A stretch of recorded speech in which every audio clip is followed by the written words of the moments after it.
हम देश के अंदर जाति पूछ करके हमला करते हैं। देश के अंदर जो है वो घोड़ी पर कौन चढ़ेगा, किस जाति का चढ़ेगा, मंदिर में कौन जाएगा, देश में जाति हावी है, बॉर्डर पर धर्म हावी है, ठीक है ना। तो बड़ा अगर कौन है, सीमा पार या नहीं, मेरे लिए तो दोनों ही बड़े आतंकवाद हैं। लेकिन अगर मैं देश की, लेकिन नहीं, देखिए, मैं अगर बाबा साहब डॉक्टर अम्बेडकर ने कहा था कि जब मुझे अपने और देश के बारे में चुनना पड़ेगा तो मैं देश को चुनूंगा, जब देश और समाज के बारे में चुनना पड़ेगा तो समाज को चुनूंगा। नागपाल जी, पहलगांव में जो एक हमला हुआ है, आतंकी हमला, आप कैसे देख रहे हैं? क्योंकि मीडिया ने उसको हिंदू मुस्लिम का बना दिया है। देखिए, सबसे पहले तो जो पहलगांव में लोग, जो मैं तो शहीद ही कहूंगा उनको, जो शहीद हुए हैं वहाँ पर, जो हमारे बीच नहीं रहे, उनके लिए मेरी संवेदना है। उन मासूम बच्चों की हमको फिक्र करनी चाहिए जिनके सर से उनके माँ बाप का साया चला गया। उन बुजुर्ग माँ बाप की हम लोगों को बोले तो सरकार को फिक्र करनी चाहिए कि जिनके बुढ़ापे के सहारा उनका बेटा चला गया, घर का कमाने वाला चला गया। दुखद है, जो 56 इंची सीना अब तक ये दम्भ भर रहे थे कि मोदी जी के आने के बाद में पाकिस्तान ने सरेंडर कर दिया, आतंकियों ने सरेंडर कर दिया, और मोदी जी के 56 इंची सीना पर को ताक पर रखते हुए अगर कोई आतंकी संगठन, अगर कोई आतंकी जमात इस प्रकार से निहत्थे लोगों पर, टूरिस्ट लोगों पर जो है इस प्रकार से धर्म पूछ करके अगर हमला किया जाता है, तो निसंदेह सरकार को सोचना चाहिए कि ये सरकार का फेलियर है, ये मोदी सरकार का फेलियर है, ये होम मिनिस्टर का फेलियर है कि वो जिस प्रकार से दम भर रहे थे कि हमारे सामने तमाम जो आतंकवादी संगठन है, और उसमें पाकिस्तान को बार बार टारगेट किया जाता है कि वो पानी भर रहा है, और ऐसे में अगर जाति पूछ करके टारगेट किया जाता है और सरकार सिर्फ धर्म पूछ करके जो है वो टारगेट किया जाता है, तो कहीं ना कहीं सरकार का फेलियर, और सरकार को इस पर देश से माफ़ी मांगनी चाहिए, गृह मंत्रालय को माफ़ी मांगनी चाहिए कि उनकी जो इंटेलिजेंस जो एजेंसियां हैं वो फेल हुई हैं, और उनकी जो बॉर्डर सिक्योरिटी फोर्स है कहीं ना कहीं वो फेल हुई है, और आतंकी जो है वो कामयाब हुए हैं। तो मैं तो अमित शाह का और सरकार का फेलियर मानता हूँ, और जो लोग मरे उनके प्रति मेरी संवेदना है। तो ये आते कहाँ से आतंकवादी जो आते हैं देश में? अभी जिस संगठन ने इसकी जिम्मेदारी ली है, जितना मैं इसको पढ़ रहा था गूगल पे, तो वो पाकिस्तानी संगठन है। धारा 370 हटने के बाद में शायद वो संगठन वजूद में आया है, और वो पहले दिन से इस ताक में था कि किस प्रकार से किसी आतंकवादी गतिविधि को जो है वो एक तरीके से अंजाम दिया जाए, और उसके बाद में लोगों में खौफ कैसे पैदा किया जाए। जो कश्मीर में लोग थोड़े दिन से बेखौफ होकर घूम रहे थे, लोग सोच रहे थे कि अभी पहले जैसा कश्मीर बन गया है, पहले जैसा हो गया है, पहले बीच में जो गड़बड़ चीज़ें थी वो नहीं है, तो उन लोगों के मन मस्तिष्क में खौफ डालने के लिए कि नहीं, ये पहले जैसा कश्मीर नहीं है, ये वही कश्मीर है जिसको तुम खत्म करने की, बदलने की कोशिश कर रहे थे। तो मैं फिर कहूँगा कि देश में, देखिए, मैंने कहा ना कि मेरी संवेदना उन लोगों के साथ है, लेकिन मुझे दुख है कि मीडिया जिस प्रकार से इसको हिंदू मुसलमान करने की कोशिश कर रहा है वो दुखद है। और वो इसलिए भी दुखद है कि अगर हम ये कहते हैं कि भाई मुसलमान, तो वहाँ का जो मुसलमान है, आप जाइए गूगल पर जाइए यूट्यूब पर जाइए, इंस्टा पर जाइए, इतनी रील आपको मिल जाएंगी जो वहाँ के मुसलमान रो रहे हैं। वहाँ का जो पत्रकार है मुस्लिम है, चाहे वो व्यापारी है, वो रो रहा है, वो कह रहा है कितने मुसलमान है जिन्होंने जान बचाई है। एक तो बेचारा जान बचाने के चक्कर में मुस्लिम मारा भी गया है, घोड़ा से जो लोगों को आदान प्रदान करता था। तो आप समझिए कि हिंदू मुसलमान नहीं है, ये देश के ऊपर हमला है। और देश के आज देखिए कि जिस प्रकार से जो भारत के मुसलमान हैं वो रोड पर खड़े होकर के जुलूस निकाल रहे हैं, और जो लोग मर गए, जो लोग हमारे बीच नहीं रहे, उनके लिए संवेदनाएं प्रकट कर रहे हैं, और साथ ही साथ कहीं ना कहीं वो लोग पाकिस्तान मुर्दाबाद के नारे लगा रहे हैं। तो अब कैसे यार हिंदू मुसलमान कर सकते हो इसको? ये शर्म की बात है जब हमारे देश पर एक इतना बड़ा आतंकी हमला हुआ हो और हम उसमें हिंदू मुसलमान देख करके टोपी वाले को टारगेट करें। पाकिस्तान को जो कहना है कहिए, और अन्य किसी कंट्री को कुछ कहना है कहिए, लेकिन अगर आप इस प्रकार से भारत के मुसलमानों को उस नजर से देखेंगे तो मैं समझता हूँ वो गलत है। खून का बदला खून लिया जाए, बिल्कुल लेना चाहिए। मैं तो कह रहा हूँ कि आप चिन्हित करिए, जो लोग थे, मोदी सरकार चिन्हित करे, जो लोग थे गृह मंत्रालय चिन्हित करे, उन लोगों को चिन्हित करो, घर में घुस के मारे। यार क्यों नहीं मारते हो आप बढ़ करके? आपका तो 56 इंची सीना सर्जिकल स्ट्राइक को आपने पिछले दिनों जिस प्रकार से बनाया, वो सब कोई ढका छुपा थोड़ी है किसी से। अगर या तो आप इतने कमजोर हैं कि आप कुछ कर नहीं पा रहे हैं। हमला किया अभी तो वो भी नहीं मिले हैं। देखिए, मैं कह रहा हूँ सरकार का काम क्या, मुट्ठी भर सा देश है पाकिस्तान, वो आतंकी उसके यहाँ पल रहे हैं, और वो आतंकवादी इसलिए पल रहे हैं कि भारत को डिस्टर्ब कर सकें। तो भारत इस प्रकार से कब तक, मतलब ये जो गांधी नीति है, कब तक इसको शांति शांति शांति करता रहेगा? भैया, ये अशोक का देश है, चंद्रगुप्त मौर्य का देश है, ये वही लोग हैं जो जब घेरने पाए थे तो काबुल और अफगानिस्तान तक घेर लिया था। तो आप समझिए उन चीजों को कि ये बुद्ध की धरती युद्ध नहीं चाहती है, लेकिन अगर कोई छोड़ेगा तो फिर उसको कहीं ना कहीं छोड़ा भी नहीं जाएगा। विदेश मंत्रालय कह रहा है कि अगर भारत हमले की सोच रहा है तो करारा जवाब मिलेगा। अब देखिए, मैं उसके बारे में क्या टिप्पणी कर सकता हूँ, वो क्या सोच के पाकिस्तान कह रहा है।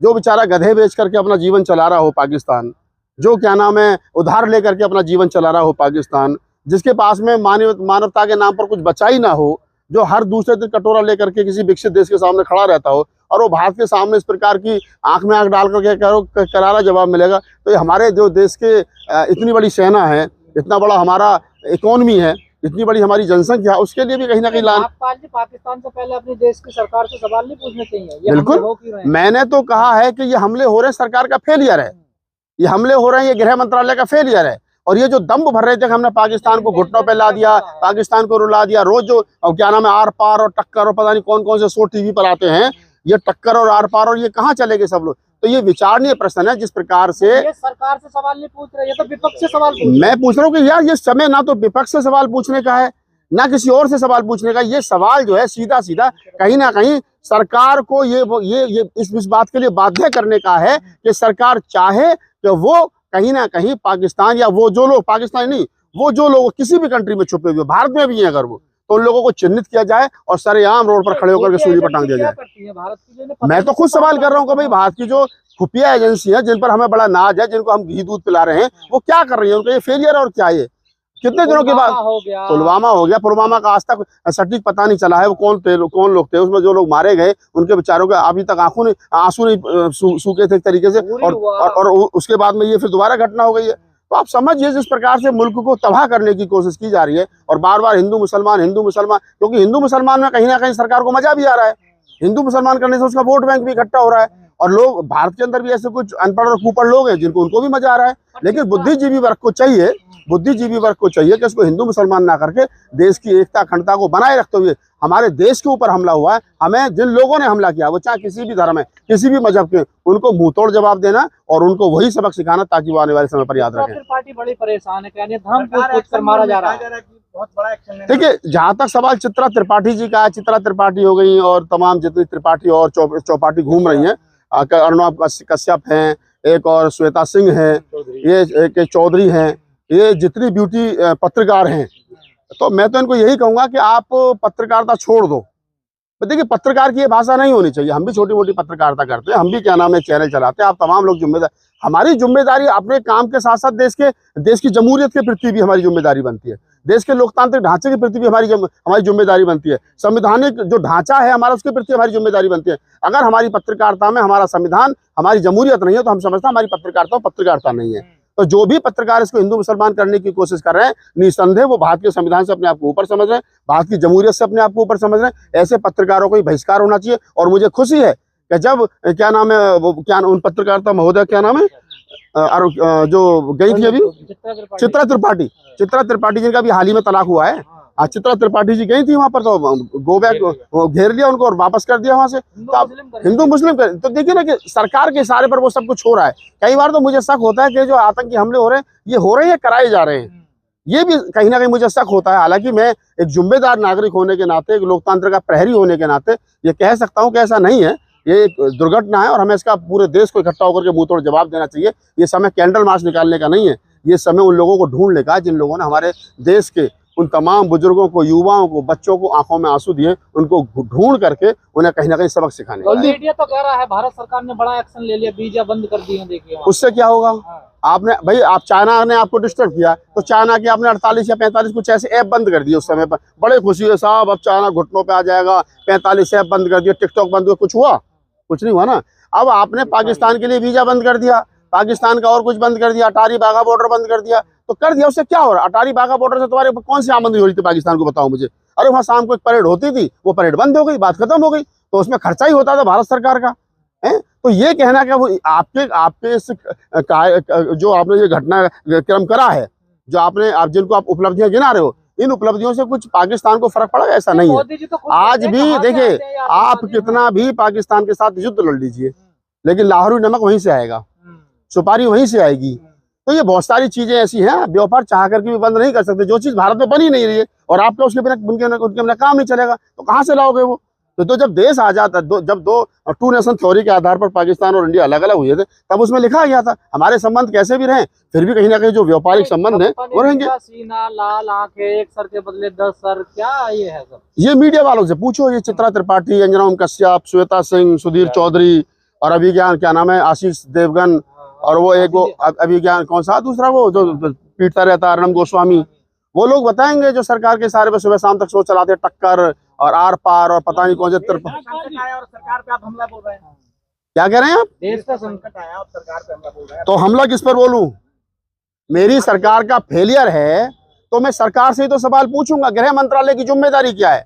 अमित शाह जी की क्या जिम्मेदारी है? देश के गृह मंत्री हैं, देश की रक्षा सुरक्षा हमने उनके हाथ में सौंप रखी है। और अगर देश की रक्षा सुरक्षा पर कहीं ना कहीं इस प्रकार के हमले होंगे, हमारे मासूम बच्चों का कत्ल कर दिया जाएगा, युवा लोगों का कत्ल कर दिया जाएगा, होनहार लोगों का कत्ल कर दिया जाएगा, तो मैं सवाल किससे पूछूंगा जाकर के?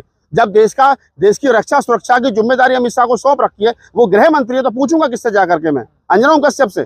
अरे मेरा जवाब बनता है, मेरे देश का गृह मंत्री, उसकी जिम्मेदारी है मुझे जवाब देना। भाई सरकार तो एक्शन ले रही है। नहीं, सरकार एक्शन मैं जब समझूंगा कि उसका कुछ फायदा होगा, ऐसा तो एक्शन लिया ही जा रहे हैं। लेकिन मेरा कहने का मतलब है कि चाहते हैं मैं कह रहा हूँ युद्ध करना पड़े, बिना युद्ध के बात बने, कुछ भी हो, किसी भी हाल में उन लोगों को बख्शा जाना नहीं चाहिए जिन लोगों ने हमारे देश के अवाम को ये बुरा वक्त दिखाया, ये बुरा दौर दिखाया। नोटबंदी करी कह रहे आतंकवाद की कमर टूट गई है कश्मीर में। देखिए अभी तो देखो ये आपके सामने 2016 में नोटबंदी हुई थी और हम 2025 में खड़े, लगभग 9 साल हो गए नोटबंदी हुई। 9 साल में कितने आतंकवादी की कबर टूटी आपके सामने है। 9 साल के बाद में आतंकी हमला हुआ है, हमारे 30 लोगों के आसपास मारे गए। तो मैं तो नहीं समझता कि नोटबंदी से आतंकवादी जाति नहीं पूछी वहाँ पर कि तुम नाई हो ठाकुर हो। देखिए मैं समझता हूँ जो आपका सवाल है उसके नहीं, मैं वहीं आ रहा हूँ। जो आपका सवाल है उस सवाल के संदर्भ में मैं ये कह सकता हूँ कि हम देश के अंदर जाति पूछ करके हमला करते हैं। देश के अंदर जो है वो घोड़ी पर कौन चढ़ेगा, किस जाति का चढ़ेगा, मंदिर में कौन जाएगा, देश में जाति हावी है, बॉर्डर पर धर्म हावी है, ठीक है ना। तो बड़ा अगर आतंकवाद कौन है, सीमा पार या नहीं, मेरे लिए तो दोनों ही बड़े आतंकवाद हैं। लेकिन अगर मैं देश की नहीं देखिए, मैं अगर बाबा साहब डॉक्टर अम्बेडकर ने कहा था कि जब मुझे अपने और देश के बारे में चुनना पड़ेगा तो मैं देश को चुनूंगा, जब देश और समाज के बारे में चुनना पड़ेगा तो समाज को चुनूंगा। तो मैं तो फिर वही बाबा साहब की बात रिपीट कर रहा हूँ कि मुझे अपने और देश के बारे में चुनना पड़ेगा तो मैं तो देश को चुनूंगा। लेकिन अगर मेरे समाज की बात आएगी तो फिर मैं समाज को चुनूंगा। तो मैं कह रहा हूँ अगर मेरे समाज पर अगर आप मुझसे इंटरव्यू करोगे तो मैं अपने समाज के पक्ष में खड़ा हूँ, उसके साथ जातिगत आधार पर भेदभाव नहीं होना चाहिए। पाकिस्तान से जाना पड़ेगा तो जाएंगे, लड़ेंगे। तो मैं क्यों लड़ूंगा? ये जो फौज हजारों की संख्या में खड़ी है जिसको हम दूध पिला रहे हैं, ना तो मैं अग्निवीर हूँ ना मेरी इतनी हाइट वेट है, तो ये कहना कि तुम जाकर लड़ोगे, तो ये जब अगर ऐसी जरूरत पड़ेगी कि सारी सेना मतलब कुछ ऐसी स्थिति आएगी तो आप भी लड़ोगे, मैं भी लड़ूंगा, सब तमाम लड़ोगे। कौन नहीं लड़ेगा? राहुल नागपाल अकेला थोड़ी लड़ेगा, हर आदमी लड़ेगा। उसमें कोई ऐसी से पहले ही क्यों होती है घटना? ये देखिए अब ये फिर आप वही ले जा रहे हो इस बातों के इलेक्शन। 1,80,000 सेना की कमी है, ये भी एक बड़ा कारण है। देखिए नहीं तो अगर लगता है कि 1,80,000 सेना की भर्ती है तो सेना को चाहिए कि वो भर्ती करे, भारत को चाहिए कि वो भर्ती करे, सेना प्रॉपर होनी चाहिए। और जितनी हमारी जनसंख्या के आधार पर जितनी सेना बनती है हमारी, उतनी सेना हमारे पास होनी चाहिए। धन्यवाद।